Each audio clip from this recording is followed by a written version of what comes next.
My name is Average Joe, and I'm a proud geek with expertise in movies, superheroes, and animation. My name is Beef Pork Ribs. I'm a fine repository of esoteric knowledge, which I suppose most people would qualify as geeky. Though I dabble in many fandoms, my main areas of expertise are anime, movies, and Belgian comics, with a strong recent insurgency of D&D. Our mission is to bring nerd and geek culture to the masses by sticking it all under the microscope. Welcome to the Bat Jar Podcast.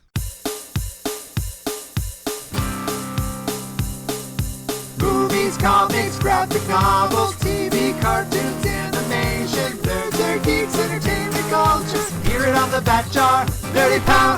Nerds and geeks, come gather around the scene. Come and join us in the Bat Jar. Come and tune into Average Joe and his team. Lots of room here in the Bat Jar. When the newest nerdy news drops, these podcast pals put it under the scope.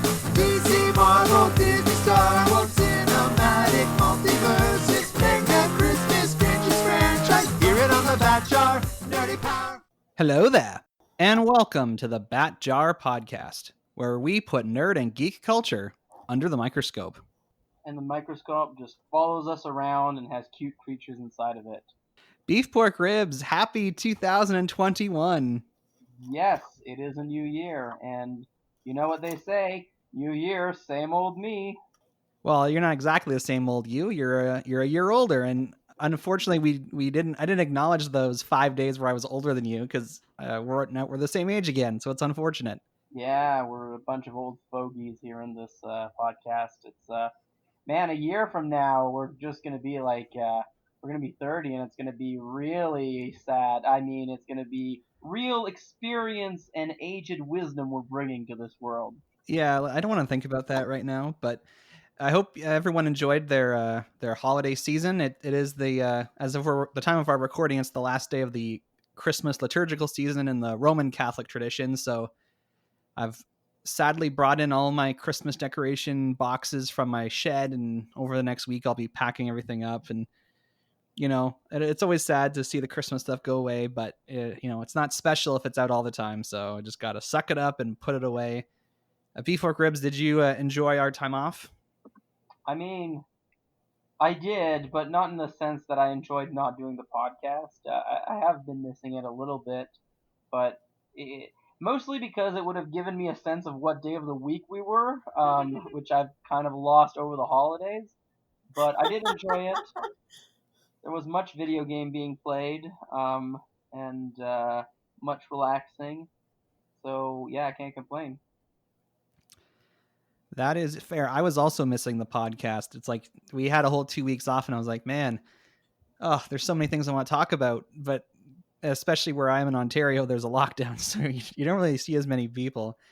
But that's okay, because on the show today, we have some special guests with us. So with Beef Pork Ribs out in Alberta, coming back actually, she was in our last episode, so it hasn't even been that long. Mljonir, you are back. Hello. I am indeed returned.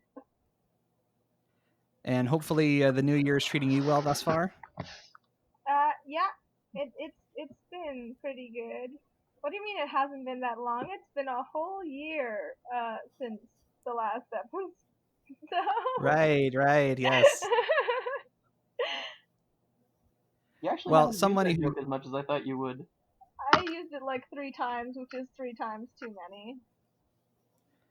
Well, we're happy to have you here, Mljonir, and we have another special guest, somebody who hasn't been on the show since we talked about the Umbrella Academy, which I think was last summer. So, Libra, the book lady, welcome back. Thanks for having me back, guys. I am super excited to be here and go over our topic today. So excited. So, what kind of nerdy or geeky things have you been up to since you were last on the podcast? I have been unknowingly prepping for this episode, watching a lot of things on Disney Plus, revisiting some older series that I really enjoyed on BritBox, like Father Brown, and going back to like classic nerd culture, Agatha Christie's Poirot, which is also on BritBox and is amazing. The main actor who plays Poirot is just fantastic. I confess I'm not familiar with what BritBox is. Based on what you're telling me, it sounds like a British streaming service. Yes, it's BBC and ITV, all of their series together. So it has everything from Downton Abbey to Broadchurch. And it's also got a bit of Fry and Laurie, which is 80s comedy with Hugh Laurie and Steve Fry doing skits. And it also has stuff from the early 80s and 90s, which is when Poirot is from, but it also has stuff like The Vicar of Dibley, which is a very, very funny comedy from modern day. So Yes, my parents have BritBox. I've been trying to set it up on my TV. I need to bug them about it because I believe on top of a bit of Fry and Laurie, they also have Wooster and Jeeves. I'm not certain, but even just yes, to get some David Suchet back in my life would be nice. He's the guy who he's plays so Paul. amazing. He is, yes, he is the. It's strange to think that there was a time where his portrayal was not considered the definitive Poirot. And looking back at like I think it was Murder on the Orient Express, the movie, and everybody's like, "Oh, this is Poirot," and then everybody completely changed their mind a few years later. I have no idea what you guys are talking about, but that's okay. We are here today to talk about The Mandalorian, the latest product to come out of the Star Wars universe. And we've talked about Star Wars many times in this podcast. We've covered the release of most of the movies that have come out, actually all the movies that have come out since this podcast has been running, which is everything since Rogue One. And we've retroactively discussed the prequel trilogy and the original trilogy. And then I think we've mentioned The Mandalorian a couple times on the show in passing. So people are very familiar with like how I feel about Star Wars and what kind of Star Wars fan I am, but none of you guys have been part of those conversations. So starting with BPR, as I often like to abbreviate him, or as Beeper, tell us what kind of Star Wars fan are you? Oh, I don't know how to define the type of Star Wars fan I am. I've look. I saw all three prequels before I saw the originals, I believe, or at least the first two. I remember seeing all three of them in theaters, and I enjoyed them enough. I was never. I don't know. I recently watched the Good Clone Wars, which is of course the Cartoon Network one, that People directed. would disagree with you on that. Well, they can fight me. Directed by the guy whose name I can't remember, but who directed Afro Samurai. Not Afro Samurai. Sorry, Samurai Jack. Wow, Totally those are different very things. different things. But yeah, I should not mistake those two again. we might have to change the rating on this podcast if we discuss Afro Samurai. That's like, I'm so sorry, that's like when my dad was talking to someone at church, and he was like trying to say something about like, what's the Mel Gibson one? Passion of the Christ. Yeah, he was trying to say Passion of the Christ, but he accidentally said The Last Temptation of Jesus Christ, which once again is a very different movie and like a very different vibe to what he was trying to talk about. Yes. Yeah, and thank you, Average Joe, Gendy Tartakovsky. But I don't know. I've had this weird thing where like I enjoyed the prequels trilogy enough as a kid, and then I very much enjoyed the originals. Watched them not very often, but I watched them a few times. And then I recently rewatched the prequel trilogy, and I was like, I understand why they get a lot of hate, but I stand by them as at least being an attempt to have a cohesive story. And then now that the new movies are out, I appreciate it even more that, yeah, at least they were going somewhere. Whether they got where they wanted to go on the way or not, I don't know. But yeah, quite like episode 1 to 6. Was not too crazy about most of the spin-offs, although Rogue One, I appreciated it quite a bit.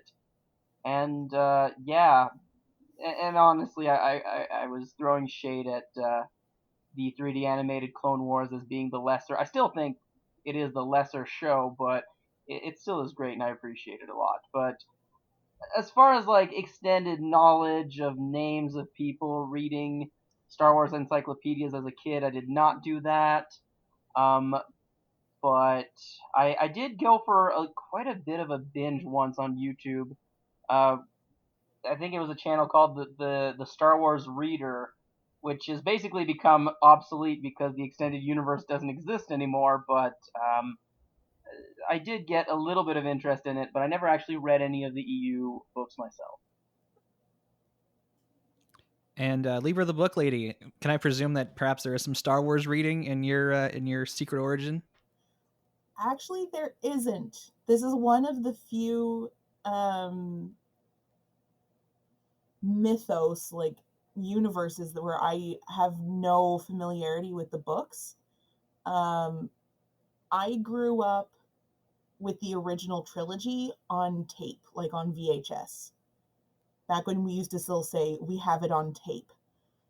And it was just part of my life. There was no like, oh yeah, like, like there was no separation of, oh, this movie, like once, didn't exist and has changed the world of cinema. It was just always part of my life growing up. And then the prequels came out and it was just like, oh, right, there's like this whole expanded universe that nerds have been involving themselves with over the years or over the decades, really. And I did not really, I really enjoyed The Phantom Menace. It was very fun. It was just fun to see a Star Wars film on screen at the time. And then Attack of the Clones came out, and it was good, but it was also awkward just to watch. And then Revenge of the Sith I absolutely loved because it harkened back to what the original trilogy was like, with this kind of like grand kind of opera almost feel to it. And like what I think the Phantom Menace hinted at but didn't quite get to, like this whole idea of like the duel of the fates that you see in the lightsaber fight with Qui-Gon and Obi-Wan and Darth Maul in the first one. That was hinting towards the old Star Wars to me. But Revenge of the Sith just pulled out all the stops, and it was fantastic. And then the more recent movies are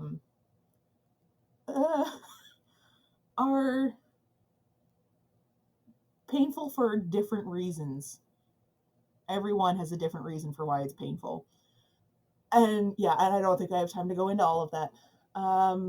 But I discovered the Clone Wars, the CG animated one, a few years back, and I'm a huge fan of it, actually, because I love what they did with the character of Ahsoka and what she means. And so I basically ended up watching the entire series of the Clone Wars and Star Wars Rebels, and then leading into the Mandalorian season 2 because of Ahsoka, because she's just that well developed of a character, and I love the way she's written and the way she develops.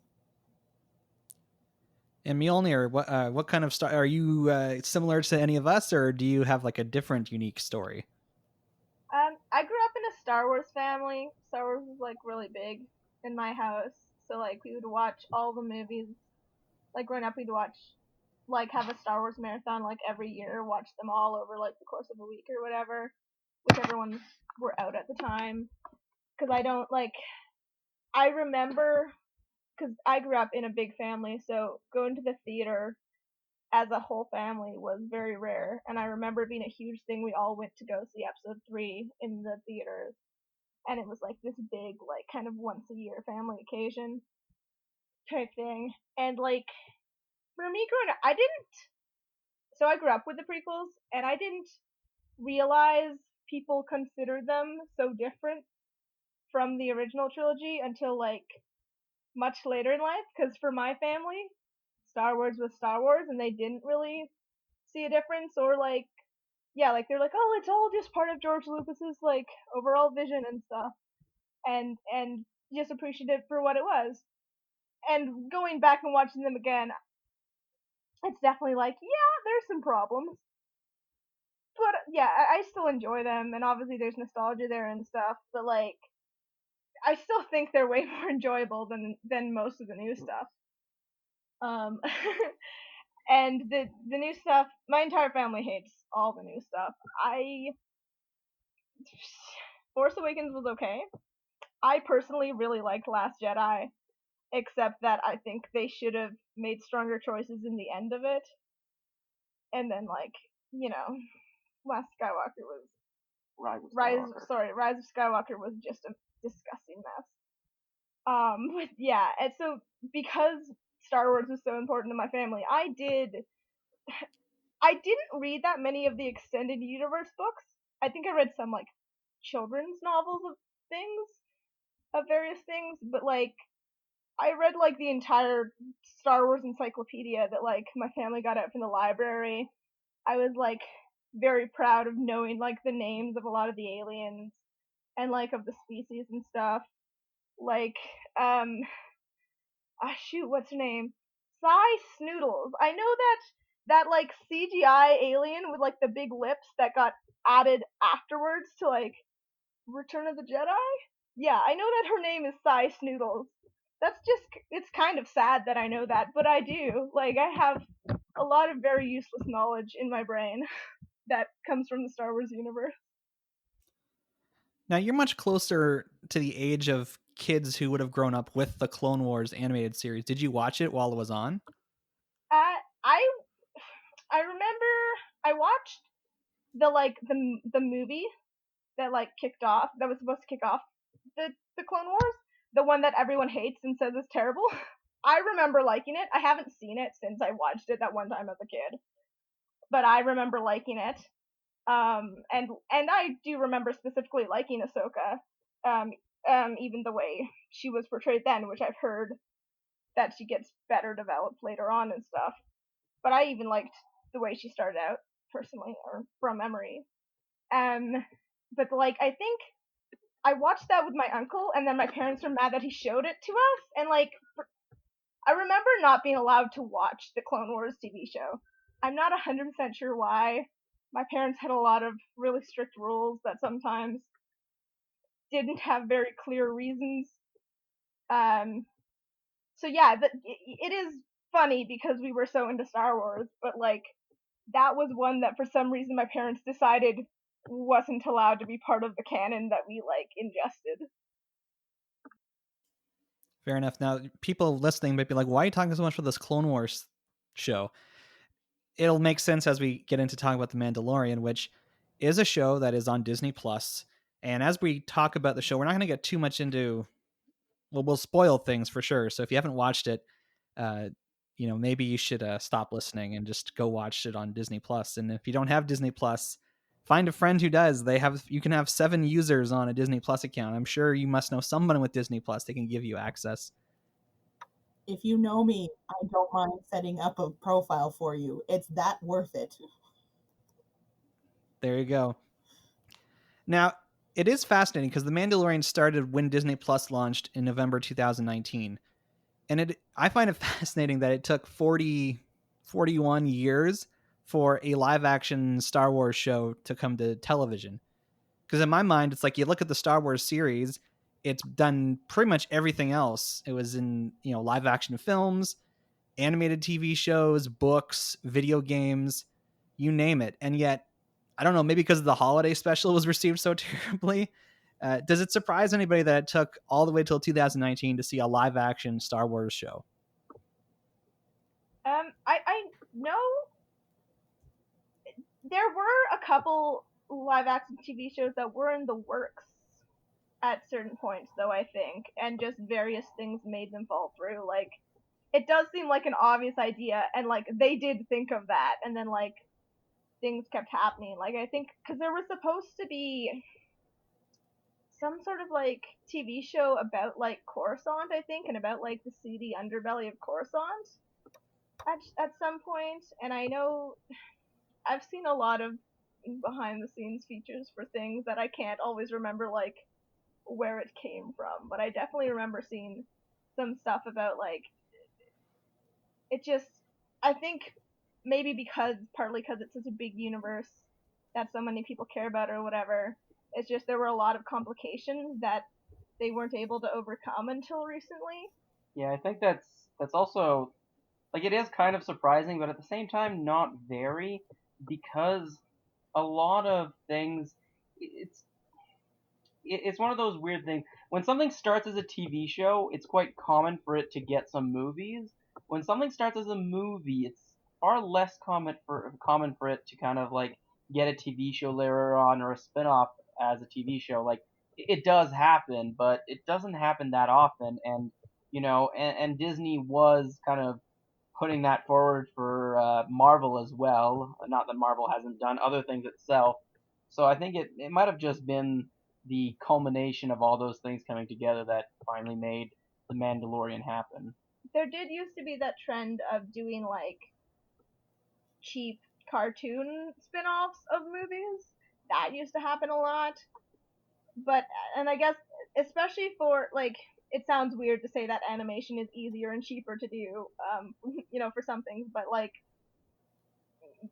for science fiction stuff it is easier and cheaper obviously to draw all the aliens and have to like bring in all the extras and do makeup on them or do CGI on them or whatever you do. Like it's just like when you're doing such a specific looking science fiction universe, like it like I guess you can see why they mostly just decided to just go with animation for that if they were going to do it instead of having to like just coordinate everything all at once in live action. Yeah, you're absolutely right, Mjolnir. Good trivia. It was in around 2009 that George Lucas was pitching the idea of a live action show focusing on like the criminal underworld element of Star Wars, and it was going to be set between the prequels and the original trilogy. And that at that point, that was a period of time that was fairly unexplored. Nowadays, it's like there's so much content set during that period. But it ended up being like for the networks, because this is before streaming was really a thing. I think ABC was where he pitched it, and it was deemed too expensive to produce. And yeah, I guess it's a kind of like one of the benefits of the streaming era. I think the other part of it, though, is that so much of Star Wars is kind of owned in, at least in the public's perception, by George Lucas. Like Star Wars is synonymous with George Lucas almost. And yet there's so many other people out there creating things that are happening within this universe. It's kind of becomes a struggle of who do we talk to in order to make which stories, and how do you like logistically from even just like a royalties and making sure people are being paid for their creative work.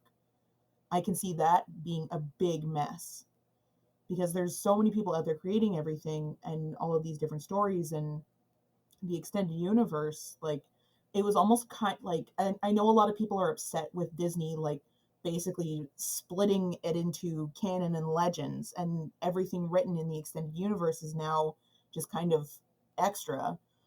But really, if they're going to make their money, I can understand why they did that, of like basically almost resetting the clock on like what can and can't be made and what or rather who is going to be paid for what.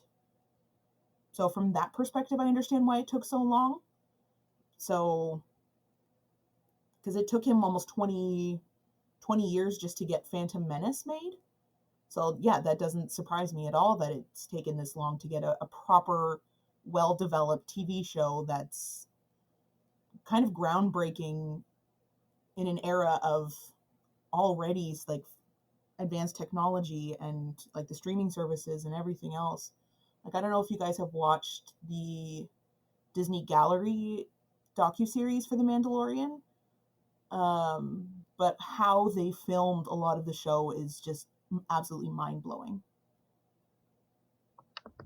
And I think that's like kind of the one redeeming quality of having ousted the EU is that at least Disney is doing something with the void that created.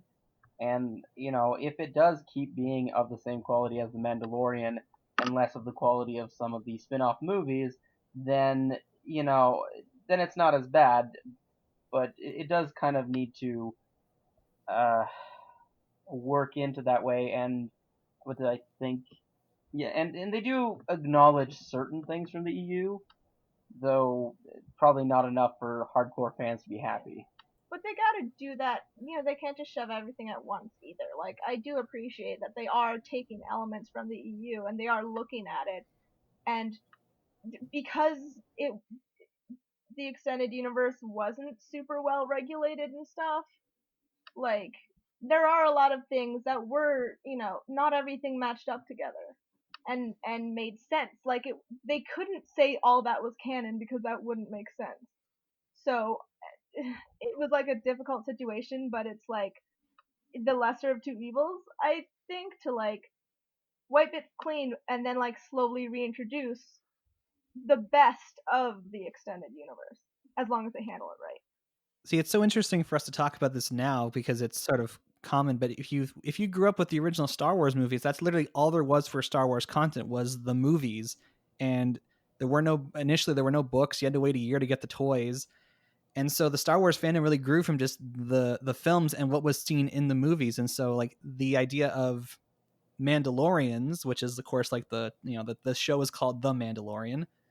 The whole idea of like the Mandalorian culture, the race, it all stemmed from just one character who, frankly, if you look at The Empire Strikes Back, Boba Fett is mostly like a background character. He's in a lot of scenes and he has a handful of lines, but that's all he is. And he was technically introduced in the holiday special in an animated short. And it's just interesting because from his brief appearance in the Empire Strikes Back and then in Return of the Jedi, a whole swath of information about who he is, where he comes from, why his armor looks like it is, what the culture he comes from is. They end up being novels and all this stuff. And later on, the whole concept of Mandalorians being expanded upon in Clone Wars and Rebels and other material. And it's now led to us being here where the Mandalorian as a concept can be its own TV show. I mean, I know you're not like dissing Boba Fett by saying he's just a background character, because you are right, but think of how think of how much they reintroduced Darth Maul into Clone Wars and Legends afterwards, and how important of a character he has become in the general Star Wars mythos for somebody who was kind of in a movie and didn't speak much and had one really cool fight, So I think it's not that surprising that there's a entire show now and culture around the Mandalorians, because let's be honest, good character design, especially in sci-fi series, goes a very long way. And I mean, there's a running joke with some people that, it's like, oh, there's this idea that Boba Fett is really badass, but he doesn't really do much in the originals. And it's funny to think of because there's just this idea of him being like a really cool character. And that entirely comes from the character design and stuff, right? And it is interesting because, like, I know growing up, I knew, that Boba Fett had Mandalorian battle armor, and that was a thing he wore. And, like, it's like, what does that mean? You don't know what that means. Like, what's a Mandalorian, And then, like, they they do a little bit in the prequels, but it's still not, they're still not really explaining what the deal with that armor is. You're just like, oh, well, that armor came from his dad, but you still don't know, like, what this Mandalorian thing is. And it is, like, from the extended universe where a lot of those ideas of what Mandalorian culture and stuff is first came from. And I think they explore it some Clone Wars and stuff too, but it's kind of the magic of Star Wars that all of that came from this one character who was kind of a background character who looked really cool. That's what's interesting about Star Wars. Anyone in the original trilogy, you could Google and, like, they have a name and a backstory. And that just came from those people who just had the movies, so they made up these stories about the movies, and they wanted to know more about those things in the movies, and that's how the extended universe started. So before we get any further, Beef Pork Ribs, give us I don't even know if this is getting a Blu-ray release, but give us the Blu-ray case description for The Mandalorian. You have something I want. It will be mine.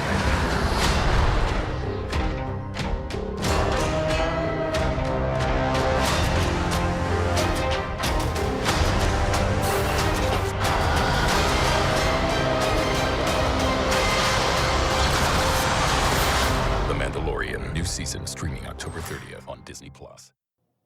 I need some spaghetti western mood music to start. But okay, we thought of the same thing, different thing. Good, bad, and ugly. I like it. But in a world where the Empire has collapsed and the New Order hasn't, the Second Order hasn't. First Order. Okay, let me restart. In a world where the Empire has fallen, but the First Order hasn't yet risen, on the outskirts of the galaxy, one man finds a baby and goes on an adventure to bring it home. Dad adventure. Okay, that does it pretty. I'm trying to decently. keep the spoilers to a minimum there, so Yeah, that's one fair. man in Mandalorian armor finds a baby and is tasked to bring it home. I mean, he's 50 years old. Like, can we really call him a baby? Yes. Okay. Don't get me started about the retconning of Yoda's race and his age and everything that does, okay? Okay, so we've already identified through our conversation today that The Mandalorian is really good, and it seems to please a lot of different people. We've discussed in the show before how there are these different Star Wars fans. There's people who are like original trilogy purists, then there's people who like the prequels, and then there's people who don't like the prequels, and there's people who grew up with the Clone Wars and Rebels. Then there's people who were introduced to Star Wars through the sequel trilogy, and you have all these different kind of facets. You have people who are into the games, people who are into the books. So there's really not a lot that all Star Wars fans can agree upon. And from what I can tell, The Mandalorian is probably one of the only pieces of Star Wars media that most fans seem to like. And I think that has a lot to do with the people who created it. And I'm going to throw some names out there and I want to see how well the trivia is in this group. Has anyone here heard of Jon Favreau? Sorry, if you haven't heard. As an MCU fangirl, yes, a few times here and there. If you haven't heard of Jon Favreau, you're in the wrong place. Well, let's assume someone's listening to this and they've actually never heard his name before. So if someone could just kindly explain briefly who Jon Favreau is. He is the chubby dude in a lot of things. That was really mean. I'm sorry. I shouldn't have started with that because he's a really good director. Which is why he's in a lot of things, because he directs things and then he acts in them. But not too much. He casts himself well, and I appreciate it. And I would say he's a better producer than he is a director, because he recognizes talent when he sees it, and he knows how to put people in a position that their talents are used to the best potential for what he's trying to achieve. He's also a huge nerd in and of himself, and is very willing and eager to please fans, and he knows why people are fans in the first place. And for those who had absolutely no idea who he is, he's Tony Stark's assistant in the MCU. I feel like we should give that most popular point of reference as to what he looks like. He directed the first Iron Man. He's the reason we have the MCU. Yeah, sorry, that was what I was gonna say. I was like, yeah, he's like Iron Man's assistant, and also the reason we have Iron Man as we know and love him. And also, isn't he like Foggy Nelson in the not very good Daredevil movie, which I enjoyed? Hey, I stand by that. That's right. His technically his first appearance in a Marvel thing was as as Foggy Nelson in the original Daredevil movie. Yeah, I think that's the first thing I ever saw him in. He's one of those actor, director, producer, writer kind of. He can do it all, and he kind of reminds me of George Lucas in the sense that he loves like advancing technology in his work. So he did the live action Jungle Book, which, love it or hate it, you got to admit it was a huge innovation with technology. And I really, I do not like the live action Lion King, but I will admit that it looks incredible. And so once again, he was pioneering new technology, and I can't fault him for that. I can fault him for doing a very terrible version of Lion King, though. And it's that pioneering of technology that allowed him to do Mandalorian. And he admits to being a Star Wars fan. He actually accepted a role on the Clone Wars animated series playing a Mandalorian because he said he wanted to share Star Wars with his family. What's fun about Star Wars is that it still has as much relevance and impact now as it did when I was young. It seems to be a set of characters and a world that is timeless and every generation seems to embrace. So it's fun to be able to share with my family and my kids the excitement that I would have had when I was young, just to be involved with it. Hey John, it's Dave. How you doing? I'm hearing on my Twitter people are asking me about it. Yeah, it's gonna be a pretty big deal because this cuts to the core of what the fans are interested in with these Mandalorians. It looks pretty cool. It's pretty much the Boba Fett helmet, huh? Pretty much, exactly. And it was a stroke of genius putting a helmet over me for all my lines. I think that was not lost on me. Just one shot, yeah. Yeah, he plays a character named Pre Vizsla, who is the leader of basically a Mandalorian terrorist cell called the Death Watch. And he's the person that probably the first person that we see wielding the Darksaber. Oh, that's cool. I didn't know that. And yeah, I agree with what you said, Libra, that he is good at putting the right people in the right seats, because in the Mandalorian show, he is a producer. In fact, he was unavailable for most of the filming of season 1 because he was still working on The Lion King when they were making it. So he really commissioned others to kind of do the work of making the show. And his main involvement with season 1, from my understanding, was like the creation of the show and then writing it. He's like the writer of most of the episodes. His partner in crime, arguably, I don't think this is criminal law, this is actually very good, but he worked on The Mandalorian with a man named Dave Filoni. Libra, I'm guessing since you're familiar with the Clone Wars, you're familiar with Dave Filoni.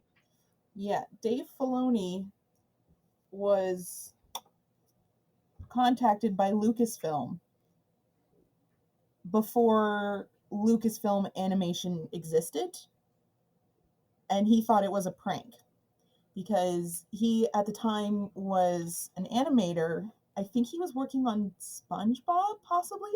He was working at Nickelodeon, and he thought that he was being pranked when Lucasfilm Animation contacted him because they wanted him to help them start up a new show.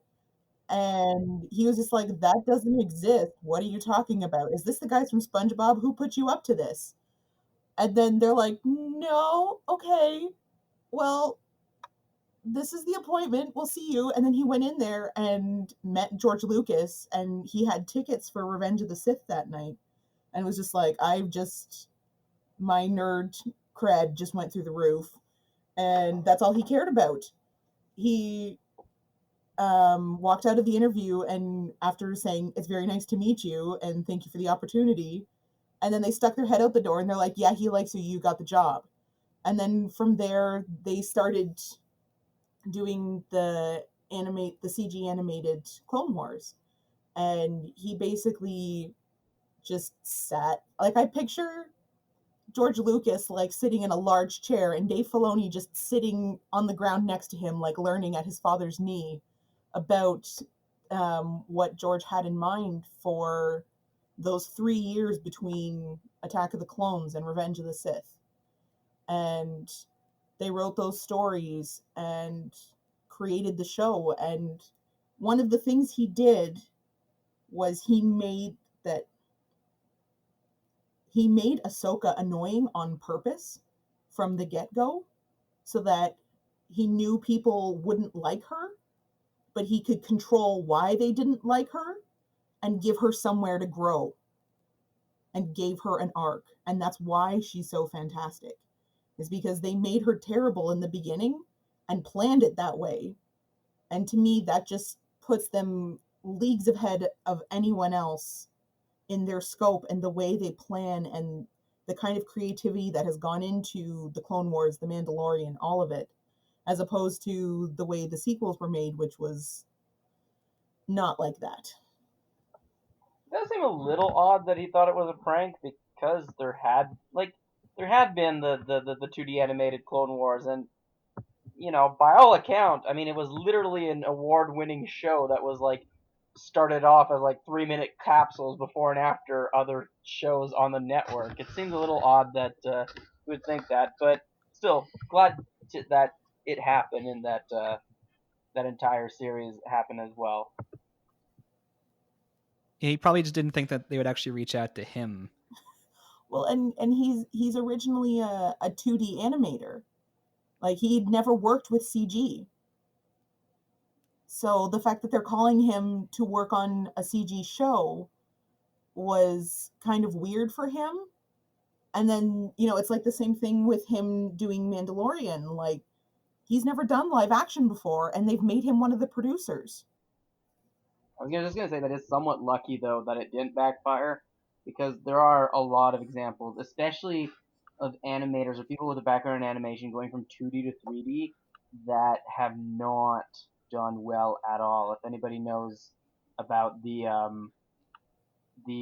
Berserk anime that came out in 2007, I think, or I can't remember, but the newer Berserk anime, the director in charge was a very good 2D director, but the show, it was his first CG show, and it's a mess.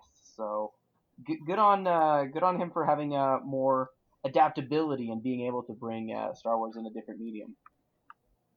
Well, I'm making my way through Avatar: The Last Airbender for the first time, and to my happy surprise, it turns out he directed a lot of the episodes of that show. So he was already, before he got his hands into Star Wars, he was already working on, so arguably one of the most well-regarded animated series of the last 15 years.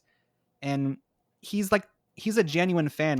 You talk about him having tickets to Revenge of the Sith. Apparently he actually went to the premiere of wherever he saw the movie, dressed up in character as his favorite Star Wars character, which is again, some minor character I don't even remember the name of. And it's so fascinating to me that and again, does not necessarily mean that in order to make a good, Star Wars movie, you have to be a nerd or a geek and a super fan.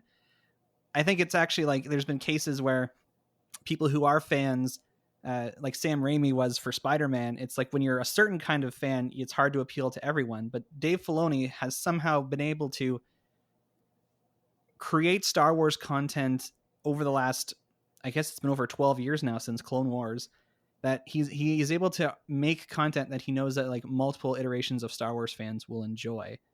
And having him transition to live action, producing The Mandalorian, he's also written and directed a couple of the episodes.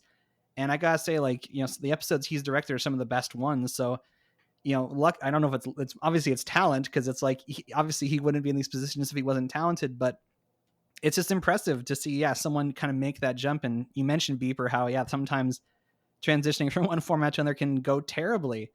But I'm hoping this is Dave Filoni's career doesn't necessarily go the route of Tim Burton and becoming a parody of himself. It's still too early for that, but I'm just hoping that doesn't become the case.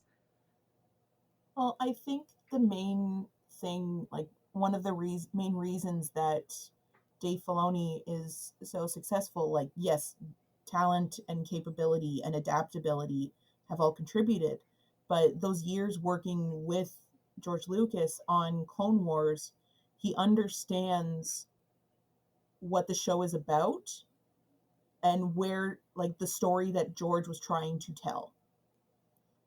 He also appreciates where the inspiration for the original series came from. They have talked about how the original inspiration for the series was old spaghetti westerns and Kurosawa samurai films.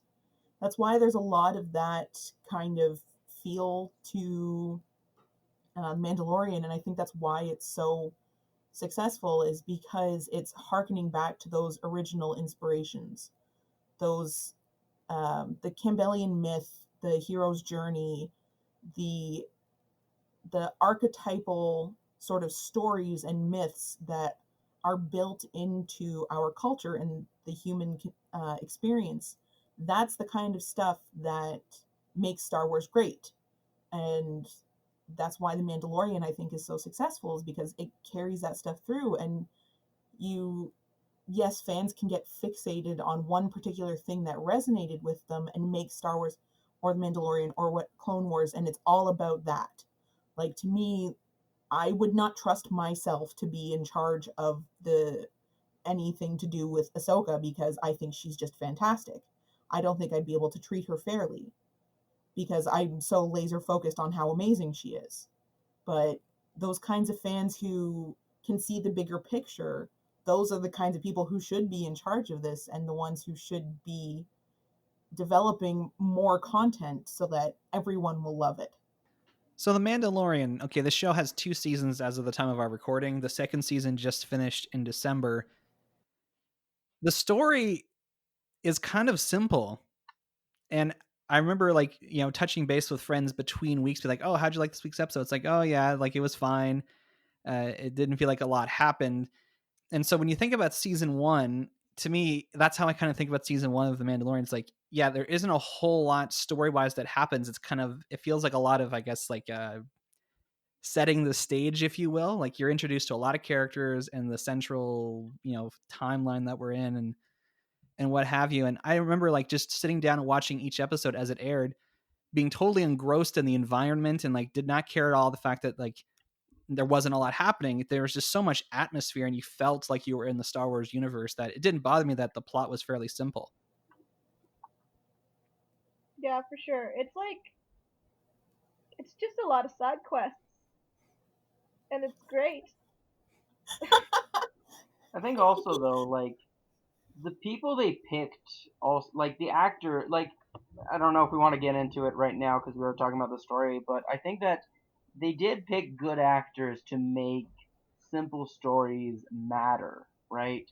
I'm just like almost like, even though every episode might not have that much things that happen, I think all of them, and I think even more so in the season 2, but in season 1 too, as well. Sorry, each individual episode still had its own narrative weight that worked, and I think that was in large part due to the acting. And like, obviously the directing, the environment were great, but like, it wouldn't have worked as well if you hadn't picked people who were able to, in a kind of a shorter amount of time, or be able to impress themselves as character. A lot of people like a lot of these characters that only appeared for one episode, kind of the way, the Boba Fett effect. He was barely in the movies, and people still really loved him. And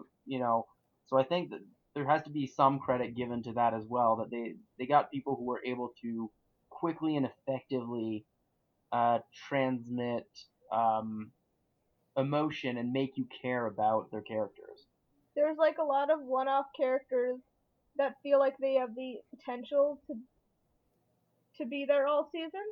And that's an interesting thing that the show does, is a lot of characters you can't tell if they're going to be there for a while or not, or you think that the show's done with them and then they do show up later, and it's like all over the place with that, which is pretty cool. Like, yeah, and just like before Griffiths was saying, that is very impressive too, in a short amount of time. It makes such an impression, and be memorable when it's like this guy's just jumping all over the galaxy, but you're still remembering all these people he runs into, who some of them come back later, some of them don't, but you still remember them. I really liked like the Junker lady on Tatooine. I loved her so much. I wanted him to bring her along as a live-in nanny. Yeah, she was fantastic. I love Fennec Shand, the assassin character. She is played by Ming-Na Wen, who she plays a character in Agents of S.H.I.E.L.D. that I absolutely loved. So to see her in another TV show again, where she plays this really kind of strong, kick-ass type person, is just super cool. Yeah, I also enjoyed, like, random cameos too. I mean, Taika Waititi and Richard Ayoade are both droids, and I love both of them. And they had, they brought great, because it is something that can be difficult, and I think some Star Wars hasn't had that many droid characters, but I think part of it is because it does take a certain level of voice acting to make a machine, especially one that's animated without a mouth, um, a good character. And I think like C-3PO was a lot easier because he is very, very human looking, but like the destroyer droid, like the droids in the bounty hunter droid that Taika Waititi was voicing. IG-11. Hmm?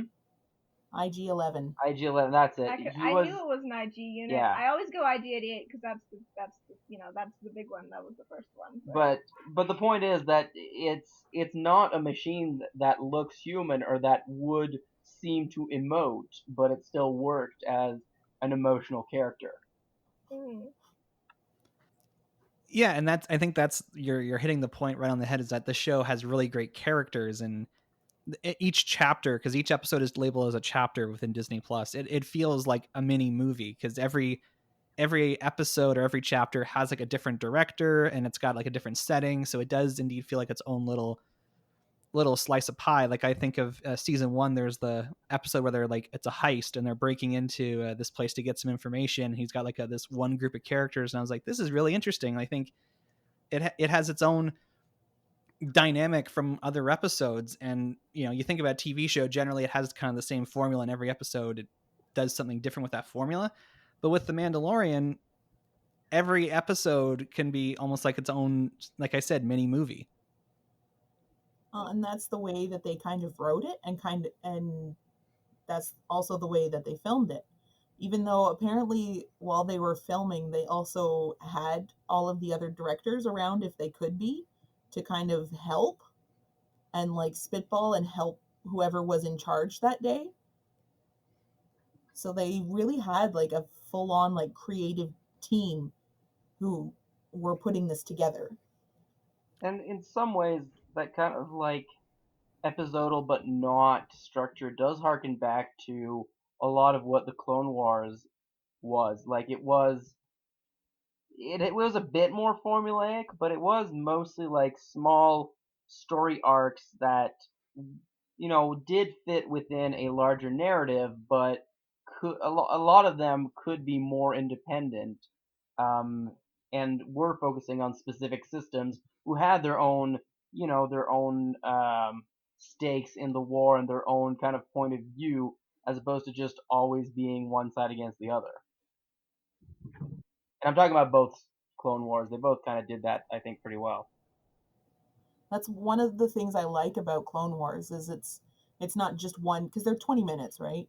It's not just like one story, or even just like the next step in the larger story. It's both of those things.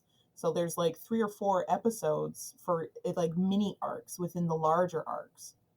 And like you said, yeah, like there's that carries over into Rebels as well, where they'll be on a planet for like 4 episodes, and with this particular character.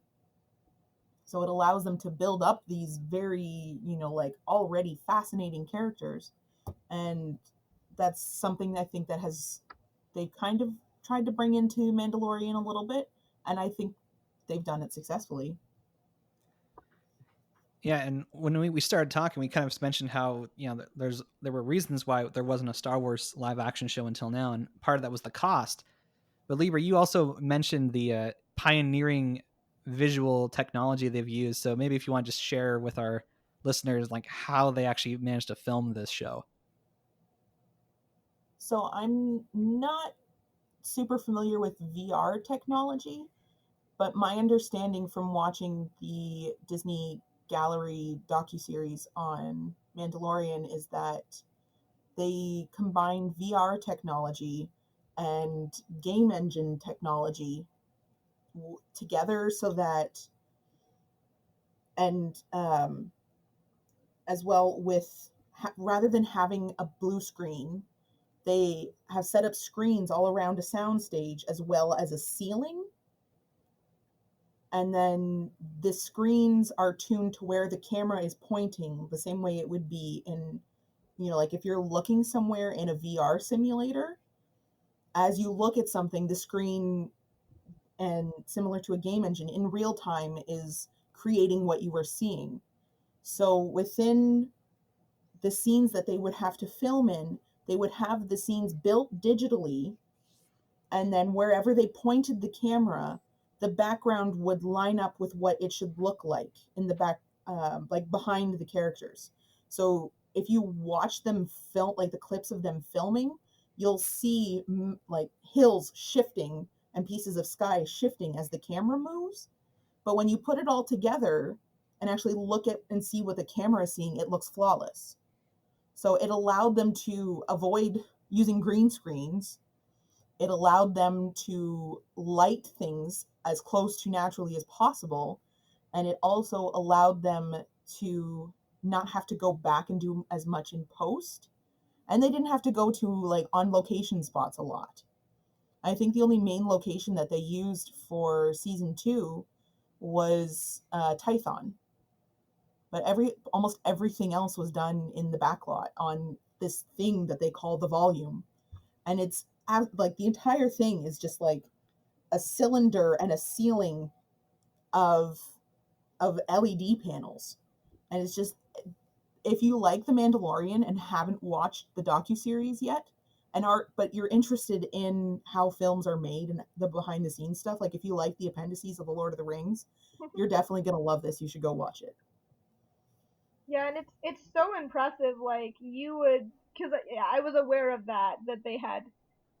I haven't watched that particular series yet, but but yeah, I was aware of that they've kind of made this new technology, and I have seen clips of it and stuff, and it is mind-boggling. Because like, yeah, watching the show, you would never in a million years think these are actors in front of giant screens.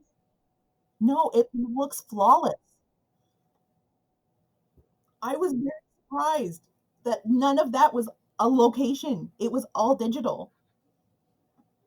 Yeah, I remember watching the DVD bonus features for Revenge of the Sith, and they were talking about how C-3PO, for the first time in the movies, was all shiny because he was like, at that point, he was like, in the prime of his life, like being a protocol droid in the Senate. And they commented on how because he was so shiny, he was reflecting everything. So that it was someone's like job in post-production to go in and erase the green screens, the cameras, like everything that was being reflected off of C-3PO. Yeah. And I just thought that was the most tedious, annoying thing they would have ever had to do. But with this technology, the Mandalorian main character, his armor is super shiny. And you can imagine if they were filming in front of green screens and blue screens and... Oh, it would be a nightmare.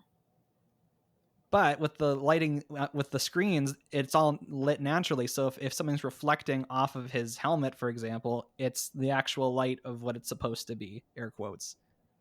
Yeah, they just got to make sure they don't get the cameras in there. Well, that's funny because there actually was one little teaser in season 2 where I guess there was like one shot of the Mandalorian where like you actually saw like a guy in like a jeans and a t-shirt in like the background of a shot, and it became a big meme. I heard about that. It was so funny. Boy. Like people were talking about how they had to release Jeans Guy as an action figure. It was a good meme. Oh, that means that could actually make it very interesting and make Star Wars and the Adventure Zone be in one universe. What? Joe Blue Jeans. It's okay. Nobody else here listens to D&D podcasts, so sorry. I'll leave that as a deep cut for other people to appreciate. So season 1 of The Mandalorian ended just as the final Disney era sequel film, The Rise of Skywalker, emerged in theaters and was it wasn't received well. I know it has its fans, but it was not received well. And so it's just so interesting. Like we have this era of Star Wars content where you have people doing things that people really like and people doing stuff that people really don't like. And The Mandalorian season 1 was even nominated for Best Drama at the Emmys this year, which I was shocked to see. I don't think you very rarely see genre content like getting that kind of recognition. So people were hyped coming into season 2. And I had heard all kinds of rumors about who was going to be in season 2, and they all ended up being true. And the way I look at season 2 now, and this is the question I want to ask you guys, is season 2 just a ton of fan service? Is it just a ton of fan service? No. I think it still works as a season, and I do really appreciate that there was more of a through bad guy. And I mean, Giancarlo Esposito is amazing. I love him as an actor, and I think he did a really, really good job as the main villain of the season. And yes, I know there's a lot of Star Wars cameos, but none of them seem to be out of place. Even the last one, I kind of had predicted it, but I don't. It still didn't feel jarring when he was calling out. I told you it was either this person or that person. I guessed who it was, and you said it couldn't possibly be that person. Yeah, at first, but then I was like, actually, no, it's gonna probably be I'm that. saying you're trying to steal my call. Fair. Sorry. But none of it seemed like completely out of place, and they treated it in a way that made it fit with the rest of the story as well, I think. And I think some of them were actually, most of them were, even if they were put in as fan service, they all served a purpose for the development of the story and of the main character. And I think that's something very important. I think fan service gets a bad rep. I don't think fan service has ever been inherently negative or bad. I just think that generally, like now, people usually use it to refer to when it gets out of hand, but like putting things there for the fans, like yeah, you should do that. These people have devoted their lives and their time and effort into like following the story. It's nice to show appreciation for that and give nods to things and say, oh, we noticed that you noticed this thing, we'll bring it back or whatever. Like, yeah, I don't know. Like it doesn't have to be bad. Like the way Rise of Skywalker, yeah, that was bad. But The Mandalorian, it did it in a good way and a natural way that didn't detract from the story. Like, I know, even like, I personally really liked Avengers Endgame. I know some other people have different opinions. It, but like that's another example for me personally. I'm like, it had a lot of fan service in it, and I personally don't think most of it didn't take away. Like there were some moments that were weird, but most of it didn't take away from the story, and was just little character moments that fans would notice more than your average viewer, and that's a good way to do things. And I think that's what The Mandalorian did as well. It was like a lot of it was really background stuff. You know, like it wasn't front and center even a lot of it.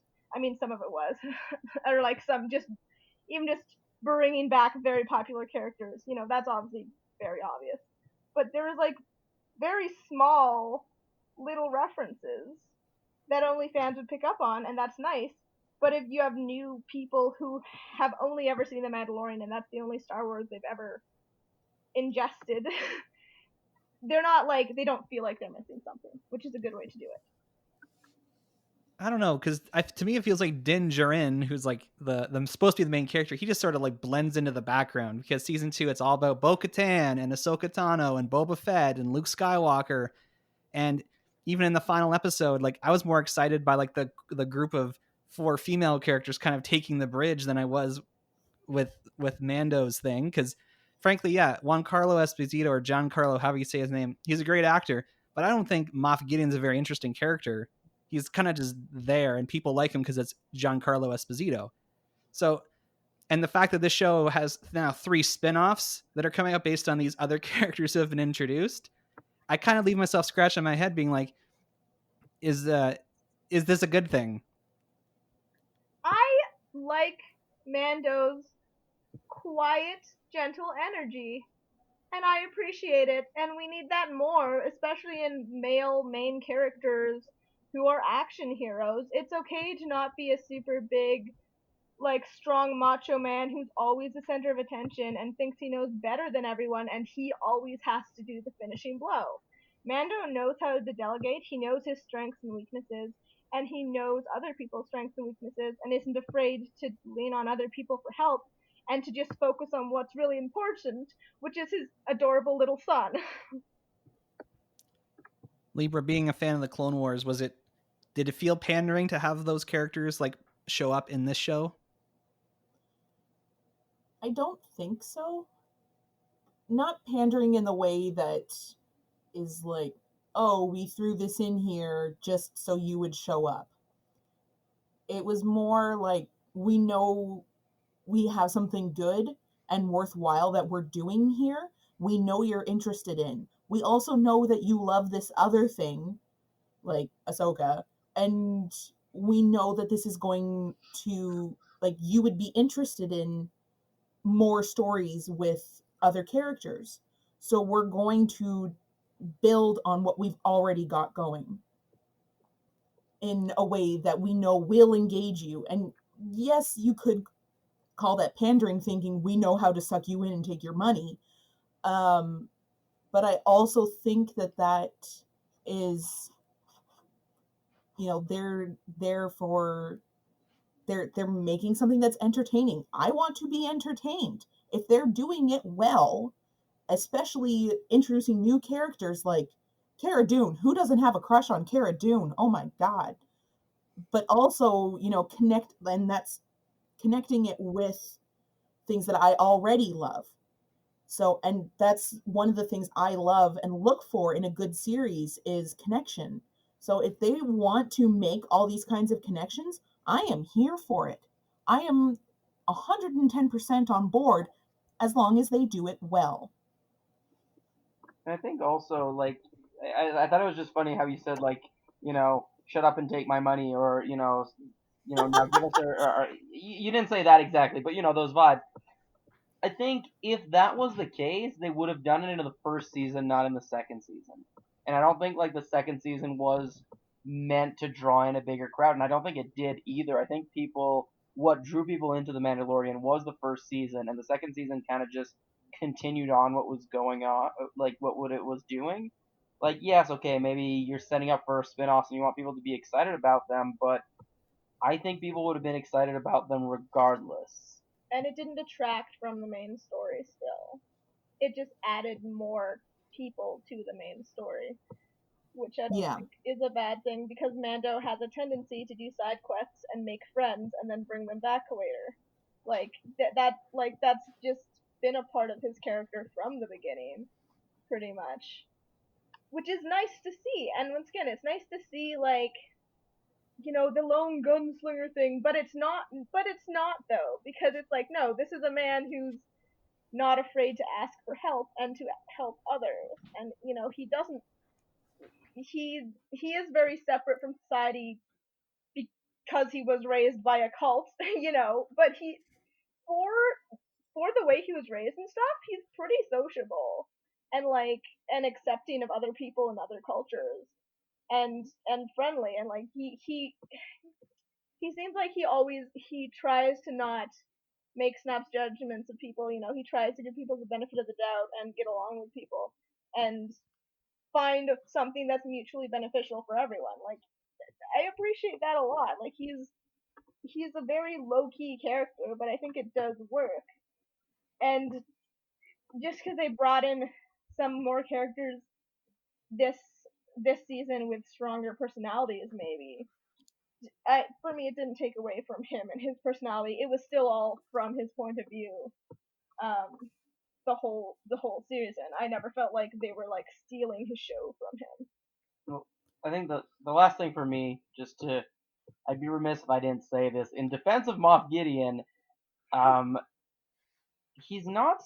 I never felt like he was supposed to have that much complexity. I think Libra, the book later, talked about it. Like, this is going back. This show does go back in a lot of cases to archetypes, and all Moff Gideon needed to be was the sly villain, always in control.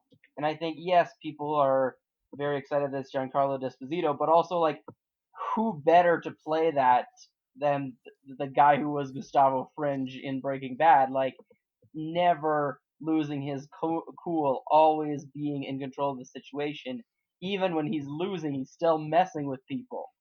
And I think that was something he portrayed. Like, even when he was losing, he wasn't, and he knew he wasn't. I guess we spoiled his appearance. Like, until Luke showed up at the end of the last episode, he was always in control, and he always knew it, and he always knew why.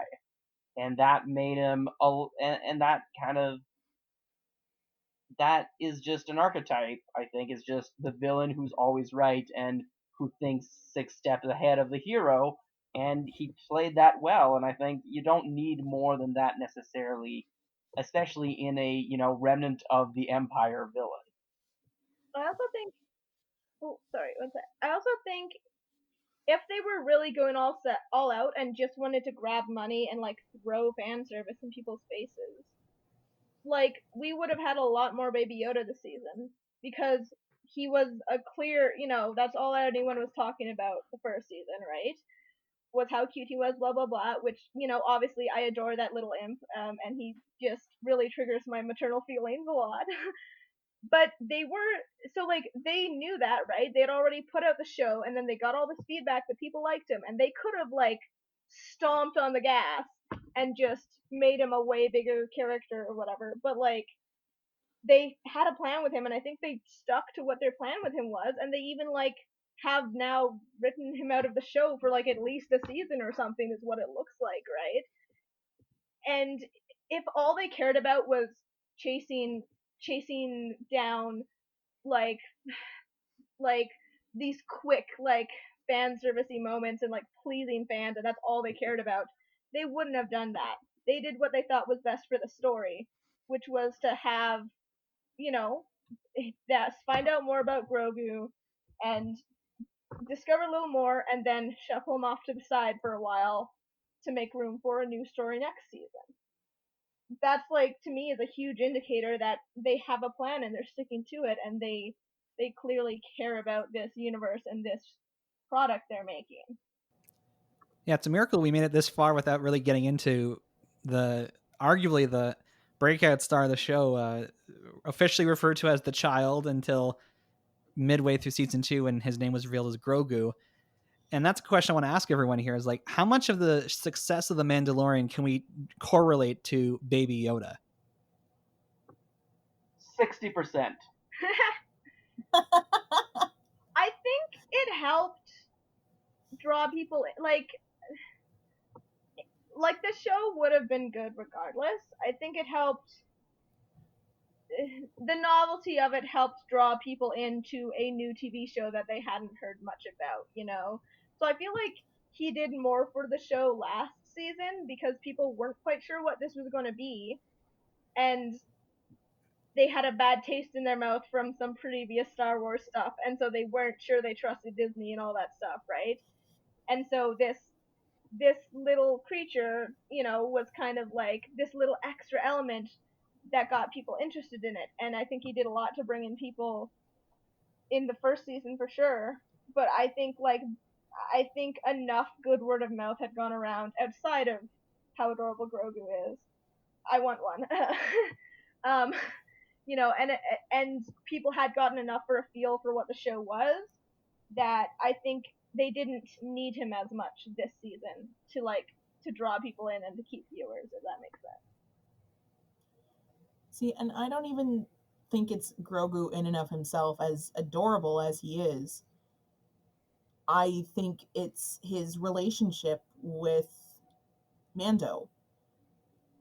I heard somebody mention that the show was kind of tongue-in-cheek written for people who grew up with Star Wars and are now parents,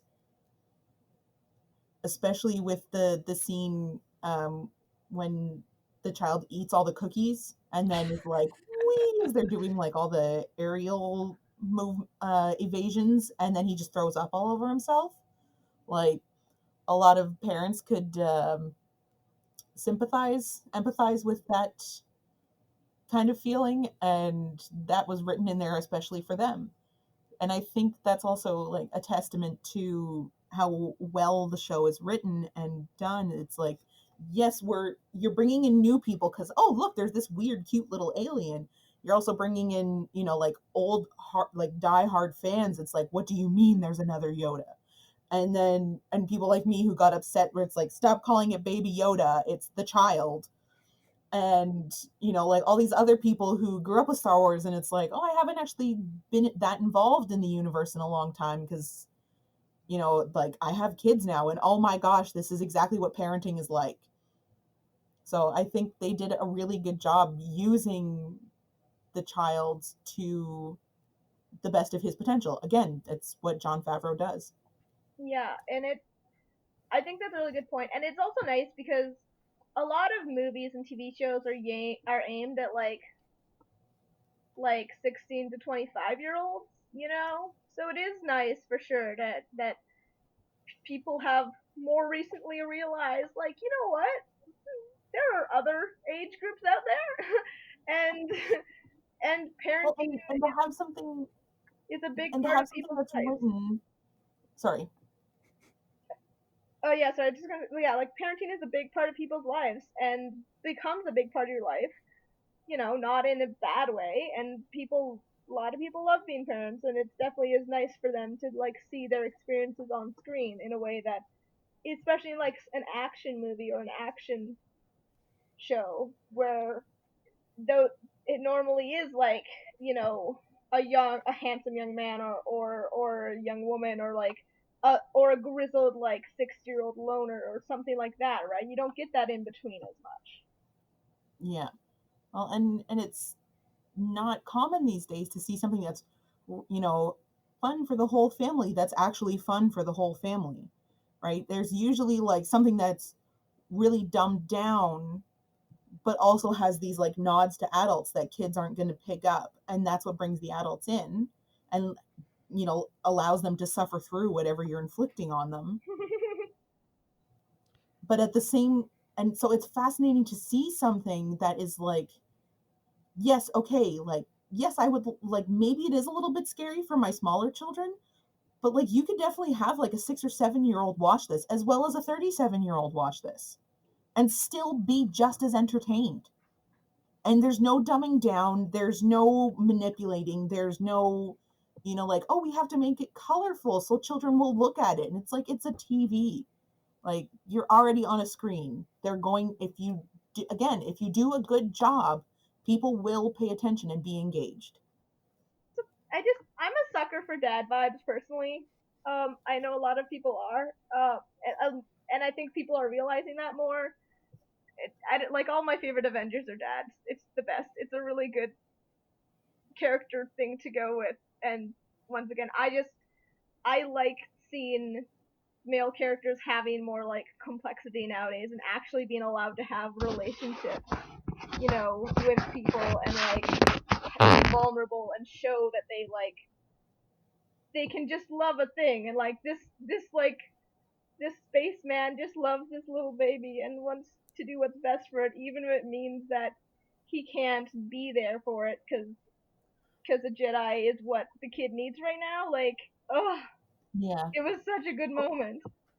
All right, I'm going to take a page out of the Mandalorian's book as a show. We've done a lot today to kind of set the foundation for actually talking about what's in the show. So we're going to end this episode here.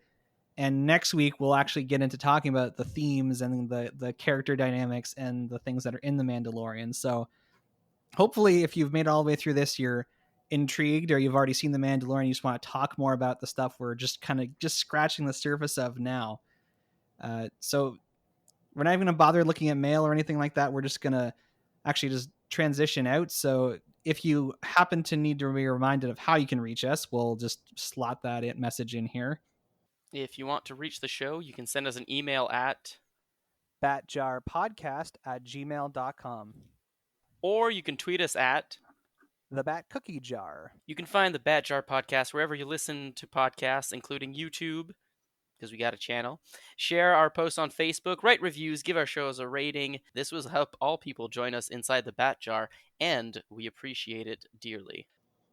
Wow. And there's no need to go inside the Bat Jar, because as we've just determined, we're going to continue talking about The Mandalorian next week, diving more into what this show is actually saying and what it's adding to the Star Wars universe. So Woo! Libra the Book Lady, thank you for being here this week and contributing. And of course, you're welcome back next time. Oh, good. And Mjolnir, of course, you have an open invitation as the spouse of BPR, but you're of course welcome back anytime, including next week. Yay! If I'm not working, I'll definitely join in again.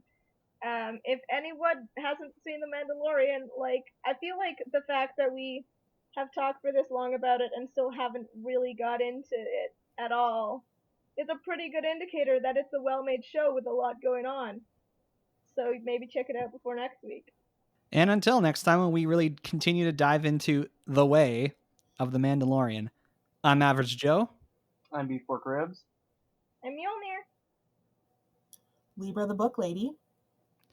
Catch on the flip side. It is the way. Toodles. See you between the shelves.